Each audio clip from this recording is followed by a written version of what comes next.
cuts out. Some of the videos are a little mixed up.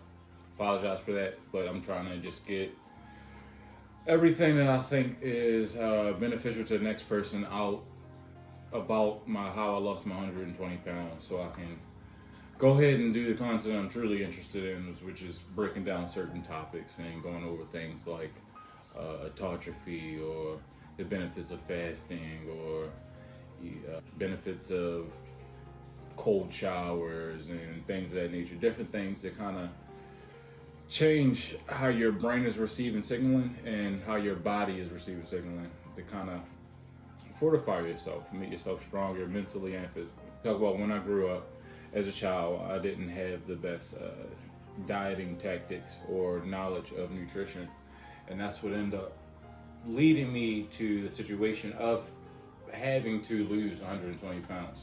So it's not as if I wasn't always an athletic kid or an active kid. I participated in sports throughout all my lifetime. High school, I played football and I wrestled. I went to college for football and played nose guard. I was about 250 pounds in high school, and then by the time I got to college, I had gained the freshman 30. That put me up around 280, 283.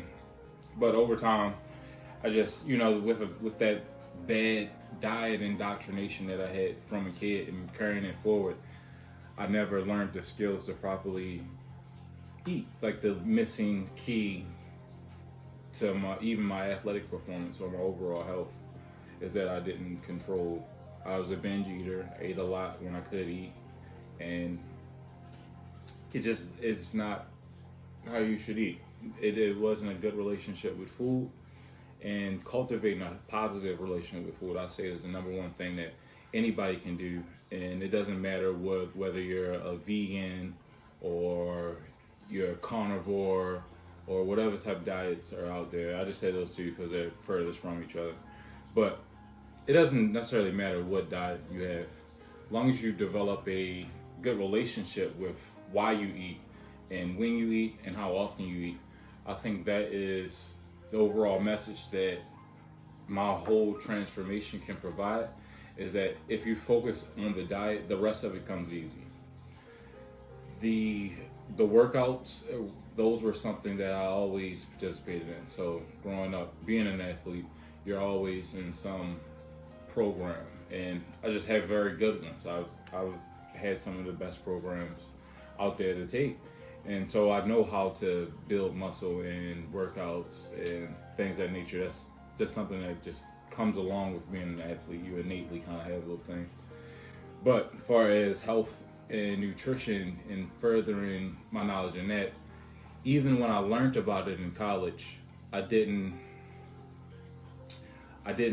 practically apply it. Experiential worth of it wasn't there. It's just not something that I grew up with. So the way we think is we can't think in someone else's shoes. So you only think on your pathology.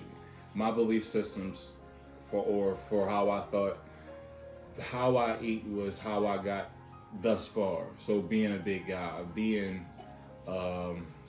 eating that much food, having that type of behavior, it was supported by the hobbies and habits that I had at the time. The catalyst moment was when I got sleep apnea, diagnosed with sleep apnea.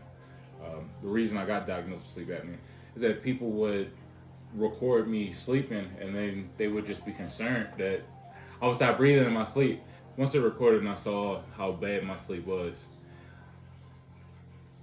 I went back home from college. I went to a sleep apnea. I went to a sleep study. So I went back home from college. I went to a sleep study, and in the sleep study, the doctor told me that I was waking up 98 times in my sleep. He said that was about equivalent to 2 hours of sleep, and I was running like that for, I would say, most of my freshman into sophomore year, and so about a year of running like that. The hardest part about all of it was just your day-to-day. You don't have energy for anything. You can't think. You can't concentrate. I had football practice, and my energy just was so drained. Everything You could give your all, but your all just felt like all you had to get. Everything just felt hard. Everything was a struggle. I'm struggling to pay attention in class. I'm struggling. Yeah, it just wasn't a good. It wasn't good. It wasn't looking good for me.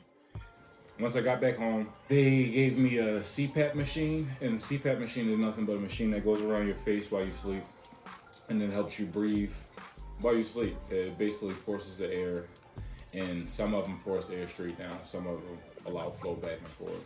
But it probably helped save my life. I needed it, and with the sleep that I was able to get from the sleep app machine, to then kind of catapult that and capitalize on that, and then start working out. Well, not even working out, but start going on jogs. So the first thing that I did was start going on a jog every 3 days, I believe.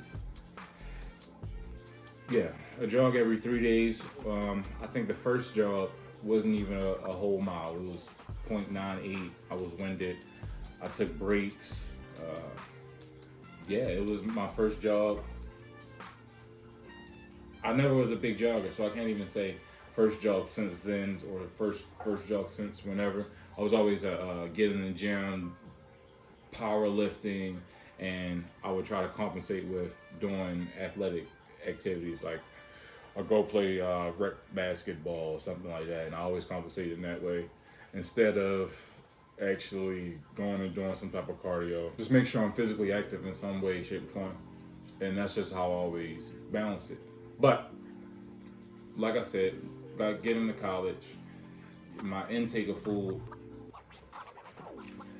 it's not about the amount of food that I was eating when I was growing up. Those were bad patterns. Get big and be a lineman because of those things. But once I got to my own freedom, and I had my own ability to make my own meals and decide when I eat and how often I eat, and how I say it kind of unfolded how bad my patterns of eating was, and how much comfort I took in food and the relationship that I had with food. All of it comes back down to your diet at the end of the day. Yeah, I go to the gym 5 to 7 times a week now. But I would say if someone can control their diet, you don't need to go to the gym that much. Body like mine, you don't have to go to the gym as often as that I do. I enjoy going to the gym, so I go so often. But that's not what it requires. A lot of it is locking in on diet. I cannot stress how important your diet is to your health, your success, and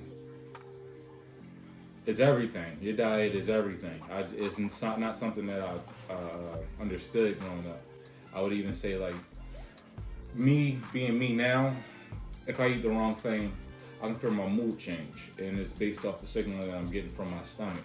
I can literally feel different moods and different patterns of my behavior kind of alter based on the mood, based on the food that I ate previous, and whether it was healthy or not, how healthy it was, what was in it. It's just something interesting that I noticed about myself once I got to this level of health, and I done all of this the clean way. There's no abuse of substances or anything like that.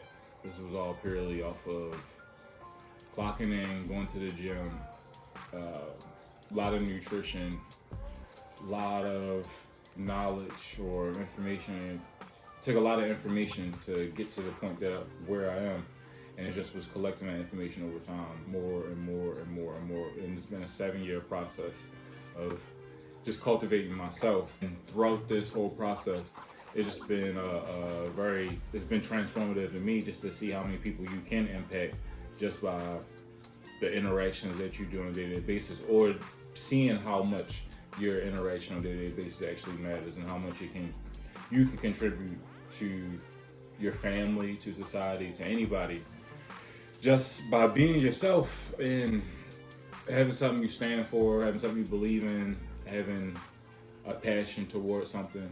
It motivates other people to do their passion and go deeper into what they got going on.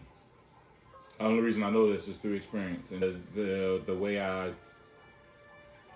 care about health, and I'm very passionate about it when I speak to people in public.